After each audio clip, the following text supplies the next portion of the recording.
Par une nuit d'hiver enneigée, tu es dans ta maison douillette et tu regardes un film historique qui se déroule au Moyen-Âge. En buvant une nouvelle gorgée de ton chocolat chaud, tu ne peux t'empêcher de te demander comment les gens survivaient à l'hiver à cette époque. À ce moment précis, l'écran de ton téléviseur se transforme soudain en portail et t'entraîne à l'intérieur. Ah! Tu ouvres les yeux et tu te retrouves justement dans le monde du film que tu étais en train de regarder. Un homme s'approche de toi et te dit « Bienvenue dans mon village médiéval. Je m'appelle Bartholomé et je t'ai fait venir ici pour pouvoir répondre à ta question. » Tout d'abord, laisse-moi te dire qu'en effet, les conditions sont extrêmement rudes lorsque le froid arrive, et pas seulement pour les pays du Nord. L'Europe continentale n'est pas épargnée par les intempéries. L'hiver constitue donc en quelque sorte une période de ralentissement pour chacun d'entre nous. En effet, nous associons généralement l'hiver à la vieillesse et à la pauvreté en raison de tous les changements qui se produisent dans la nature pendant cette période. Par exemple, nous ne pouvons plus vraiment cultiver lorsque la neige recouvre toutes nos terres. Au début du XIVe siècle, les choses ont commencé à empirer, car nous avons commencé à avoir les premiers signes de ce que vous connaissez peut-être sous le nom de petit âge glaciaire. Les températures froides ont atteint des sommets, des anomalies météorologiques et des événements extrêmes tels que des inondations soudaines ou des tempêtes de grêle ont commencé à se produire, ce qui a aggravé notre souffrance. Par exemple, prenons l'hiver 1359. Dans tout le centre de l'Italie, la neige a atteint des hauteurs extraordinaires. Les gens devaient jeter la neige dans les rues pour dégager leurs toits, ce qui a entraîné le blocage complet de certaines villes. Les habitants sont restés coincés chez eux pendant plusieurs jours. L'hiver 1389 est un autre exemple. Les chutes de neige ont été si importantes en Lozère que beaucoup de fermes et de maisons ont été détruites. Bartholomé remarque que tu commences à trembler. Ah, tu n'étais pas préparé pour ce voyage vers les hivers médiévaux, je vois. Marchons jusqu'à ma maison et trouvons des vêtements plus chauds. Comme tu peux le constater, je porte déjà une cape, une écharpe et des moufles en laine. J'ai aussi des bottes en cuir de cerf.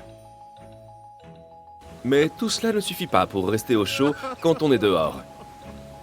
C'est pourquoi nous portons généralement d'autres vêtements en dessous pour garder la chaleur emprisonnée.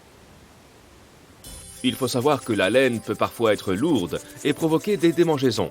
C'est pourquoi, sous nos vêtements de laine, nous mettons aussi des sous-vêtements en lin. Le lin agit comme une barrière entre la laine et la peau, ce qui rend les choses un peu plus confortables pour nous.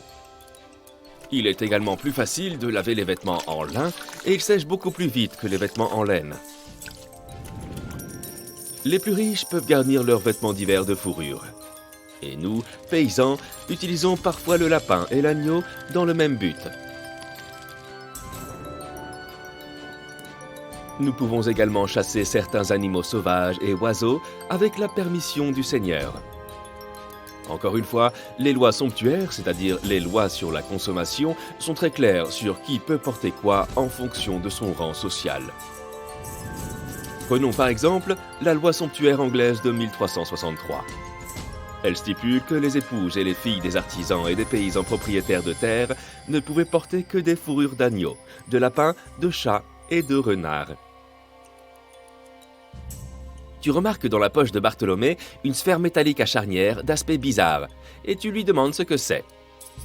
« C'est un chauffe-main », répond-il en te le donnant. « Si nous devons rester longtemps à l'extérieur, nous en emportons un. Sinon, les doigts peuvent s'engourdir, tu sais. Maintenant, regarde-le de plus près, et tu verras qu'il y a de petits trous sur sa surface. Cela permet à la chaleur de s'échapper et de réchauffer nos mains sans les brûler une fois qu'on a rempli le charbon chaud. C'est un peu lourd, dis-tu en pensant à la chance que tu as de vivre à l'époque moderne. D'un simple clic, depuis le confort de ton foyer, tu peux commander des chauffe-mains instantanés Hot Hands sur Amazon. Et pas besoin de charbon. Tu peux même les mettre dans tes chaussettes pour te réchauffer les orteils, puisqu'elles sont de la taille d'une poche, contrairement à cette orbe de métal. Bartholomé et toi arrivez chez lui. Tu réalises qu'il n'enlève aucun de ses vêtements de dessus. Nous gardons tout pendant les mois les plus froids, parce que le chauffage intérieur n'est pas franchement terrible, explique-t-il. Comme tu peux le voir, la cheminée se trouve ici au centre de nos maisons. Et juste au-dessus, il y a un trou d'aération, plutôt qu'une cheminée. Ce qui nous fait perdre une grande partie de la chaleur. Pourtant, nous n'avons pas l'habitude de dormir dans nos vêtements d'extérieur. Nous mettons des briques et des pierres dans le feu, nous les enveloppons dans du tissu et nous les plaçons dans nos lits pour réchauffer les draps. Porter nos bonnets de nuit lorsque l'on dort est également utile, et lorsque nous ne dormons pas, nous essayons de rester le plus près possible de la cheminée. Tu apprécies vraiment plus ta bouillotte maintenant, n'est-ce pas? Et tu n'as même pas eu besoin de la recouvrir d'un tissu, comme ces gens doivent le faire. Elle était déjà livrée avec une housse en tricot pour plus de facilité. Et le mieux, c'est qu'elle est beaucoup plus douce qu'une brique et qu'elle peut être chauffée au micro-ondes en quelques secondes. Quelle impolitesse de ma part! J'ai oublié de te proposer quelque chose à manger, dit Bartholomé.